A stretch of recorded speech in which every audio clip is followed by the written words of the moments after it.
What's going on, everybody? So today we're going to be taking a look at a watch that is very, very interesting. I mean, you guys have seen the thumbnail to this episode, and I'm sure a bunch of you have a bunch of opinions about this watch already, but I've been reviewing watches on YouTube for about 4 years now.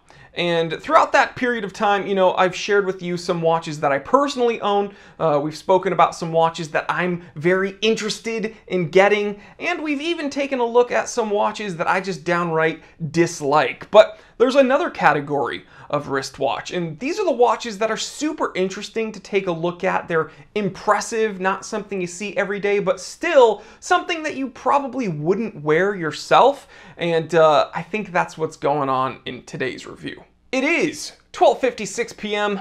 Let's get down to business.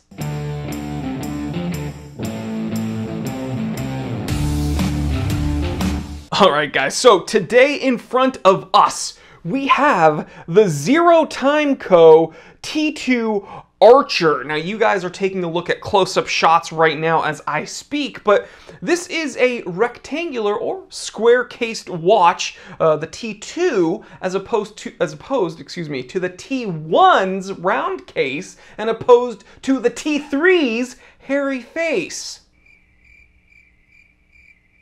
That was funny. Now, as we take a closer look at this watch, we can see it is skeletonized, and you can pretty much see all the internals no matter where you look. And we're going to be talking about all the components and all the materials used and the price and everything in a moment, but I think what's piquing everyone's interest is that thing that's spinning over by the 9 o'clock. That's right, essentially, designed to reduce gravitational impact on a running movement, the big claim to fame on this T2 Archer is that carousel movement, or is it a tourbillon?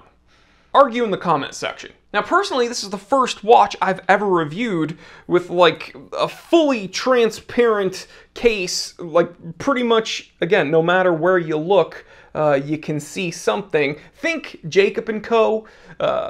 Without the price tag or the spider.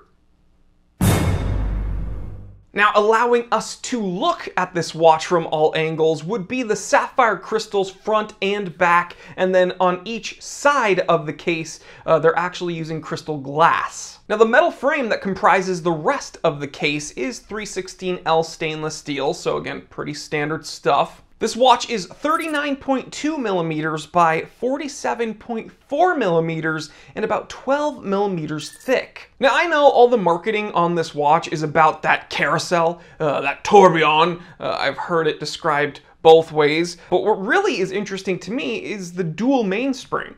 You're getting about 70 hours of power reserve from this hand wind movement. And now we got to talk about the price. So for super early bird pricing, you can get this watch for about $1,600 US, but the regular pricing is greatly increased to $3,000 US. And therein lies the hard pill to swallow. Now listen, everything looks super duper clean and it feels as it should. It doesn't feel cheap or junky. This is actually a very nicely put together watch from everything I can see. The thing is you really gotta be in love with this watch's design to pay that price. Which brings us to the pros and cons.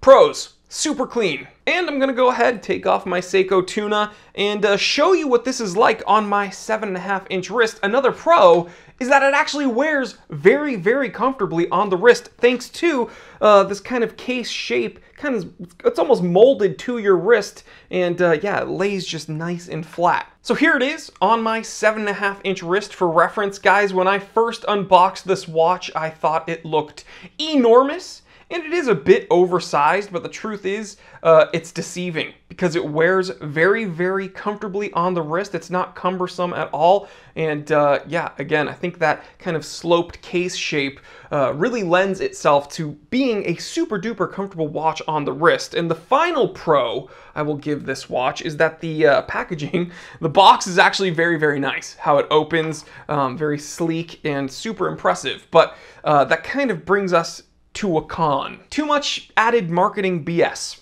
We can see here on the dial, around the chapter ring markers, there's a bunch of font and signage that doesn't need to be there. Like, okay, Zero with their logo up by where the 12 o'clock would be. But then on all the angled cuts, we see the Archer, Tourbillon T2, full skeleton, and then limited edition. Guys, come on. Not only do I not like the font they chose, there's just too much text thrown about, like, regardless. So you can change the font, but I would just say get rid of the text, period. And again, the box, super duper nice, very impressive, feels high-end and luxurious, but I know that factors into the ultimate end cost for the consumer. So maybe, you know, I can hear some of you guys in the comment section saying, well, if they just gave us a normal cardboard box, the price would go down a bit. And that's true, but, you know, ultimately the watchmaker can sell us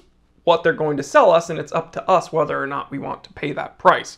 What I will say is, yeah, very hefty price tag for a bit too much marketing, in my opinion.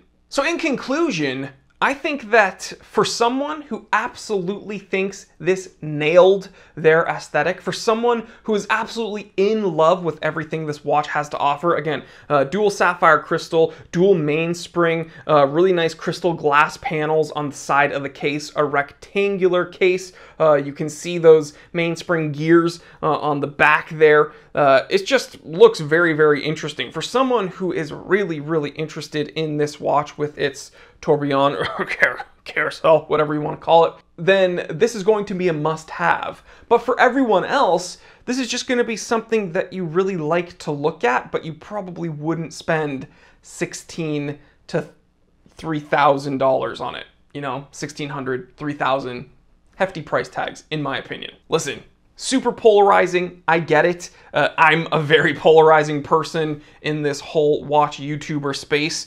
So that could either be a big win or a big turnoff, depending on who sees you. And there you have it, guys. Another Microbrand Monday in the books. What did you think of this ZerooTime Archer T2? Would you prefer the round case T1? Would you prefer this square case T2? Or would you prefer the hairy face T3?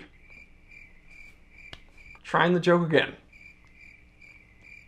Still did not land, though. Alright guys, I love you. Thanks for hanging out with me today. I will catch you on the next one. Hey, there's a bunch of ways to support the channel if you so choose. There's some Amazon affiliate links in the description. When you click those links and you shop around using those links, you do directly help out the channel. You can check out these super thanks that YouTube just optimized. It's kind of like a super chat, so we really do appreciate those. You can join the channel memberships, $4.99 a month. It's kind of like YouTube's Patreon, and you get access to that members-only Discord chat. And finally, you can check out my other channel, T3 Time to Drive, for all you petrol heads over there. We love you guys. All right, stay happy, stay healthy, stay blessed. I'm Jory Goodman, the Time Teller, and always remember, I didn't invent time. I just tell it.